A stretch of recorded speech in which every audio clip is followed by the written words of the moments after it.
Rema's like a genius. He's very intentional of how he wants to move. It was a trailer for Ayra Starr's album, which was the year I turned 21. Like, before doing Top Boy, I had the experience of being in front of the camera and being behind the camera.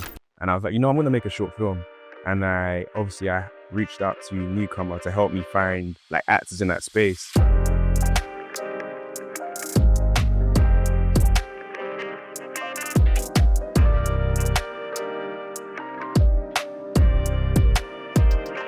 Hello, my name is Junior Onafowokan. I'm a storyteller. I write, direct, and I act. Everything started like home, basically. So my house, like every Christmas, mainly Christmas is basically when my family used to dance a lot. My cousins will come together, and yeah, one thing led to another. I just kept on dancing as I got older. Then I got into the Brit school where I was exposed to, if I can say, different mediums of creativity, from like singing to dancing to acting. Acting in general, like I love it like a lot. I really like playing these characters and I like allowing people to play these characters. I'm really calm, and obviously Top Boy is very gritty. I grew up in that environment, but I'm not really like that deep into it. But it allowed me to play those characters truthfully. I loved the experience. I think that was the first time where I was on a set and it was filled with black HODs. So HODs means head of departments. So like the director was black, one of the producers were black.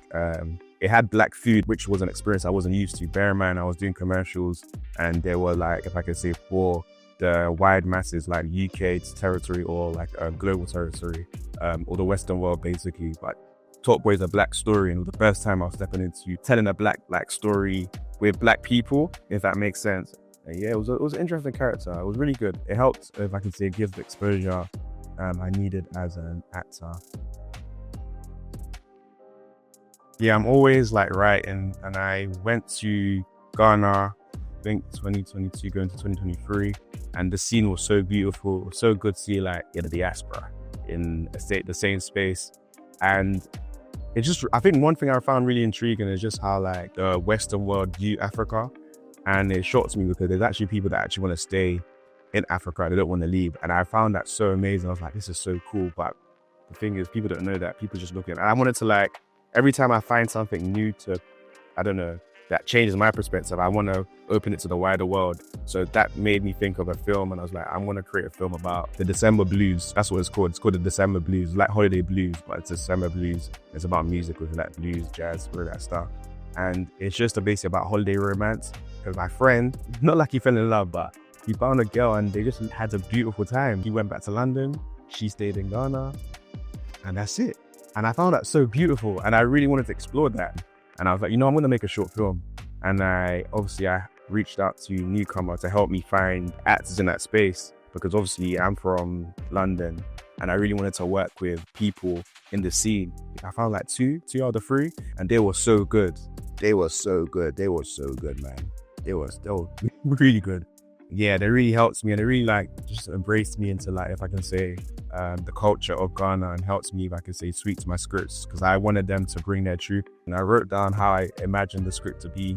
And once they understood, if I can say, the dialogue, I told them, bring it home, make it as natural as possible as it is to you. Yeah, so the December Blues is just a really cool love story based in, Ghana, Accra.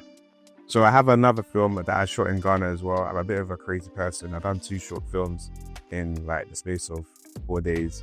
So one was a dance film. Again, I found them through NewComma. I needed dancers. And I really wanted to bring back like the dance side of me, because I'm a mover. I can move. And I didn't want to lose that side to me. And I really wanted people to see that in stuff that I do. So yeah, I made a dance film, which is like a silent film, just purely on dance. Outside what I do and like love. There's another part that I actually loved as well, which is working with Scary Town, which we're like a creative collective, a creative house. We work with musicians like Ayra Starr and Rema. We do some like really dope stuff.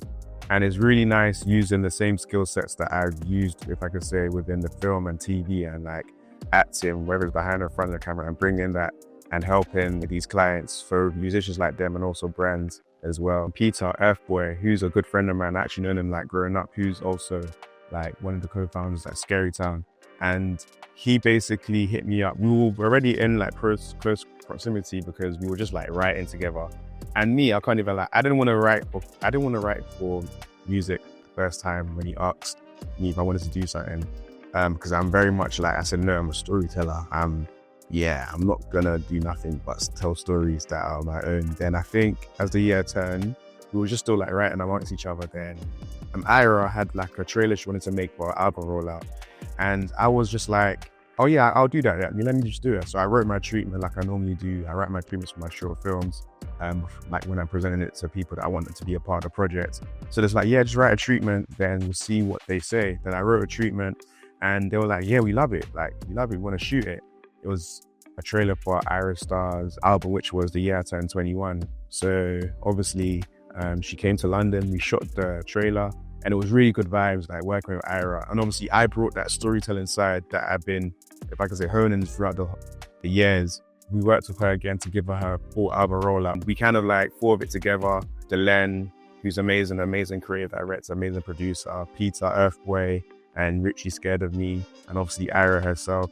And yeah, bringing it to life was really, really beautiful. And seeing it, if I could say 4K, was also really beautiful. And so yeah, we wanted to coin the red car, which is something that she's been rolling out throughout all of her stage shows. But we really tried to make sure it was a big, significant part, from like the posters, and the shout out to Nawaka, who really, really like captured the essence that we really wanted. And it was just amazing seeing that process as well. After that, we had the O2 show, which was for Rema, which was crazy, like Scary Town doing the whole creative direction for it, and like alongside Rema, of course. And yeah, bringing that to life was really amazing. We had a creative session, a creative like 3-day, but we just like pouring out ideas for 3 days. Rema's a genius. He's very intentional of how he wants to move, and the idea that was brought forward was basically like Queen Idia, which is basically a Benin, obviously royalty queen from back in the day. She basically had a mask, and that mask was made for her, and obviously the British institution took it and they have it till this day. And Rema was a big moment for him because he was entering, if I could say, London, and he wanted to show that even though like they might have something of ours, he's basically saying they're being freed, like we're being freed, like his people, because obviously he's from Benin in Nigeria, and he wanted to show how like even though like he might be caged, they can't really fully cage. So he really wanted to show a side to the world that they might have never seen before, which is obviously his native hometown, and putting them on the map and releasing them from, if I could say, the cage that England had basically tried to put, if I could say, his people under. It's been really beautiful because it's like a full circle. I know the circle's not complete yet, like whether it's from acting or it's from like musicians trying to sell or tell a story that they want to get through to their audience, to give them that full experience. It's like being in a theatre show, which is what I feel like I've been really helping with, which is cool. And yeah, it's really enjoyable. And I think the one thing I'll say is just like keep creating, keep putting it out there. Like the world has given you your talent, so just give back to the world like what's been given to you. My name is Michael Junior Onafowokan, and you can find me on NewComma at Michael Jrona.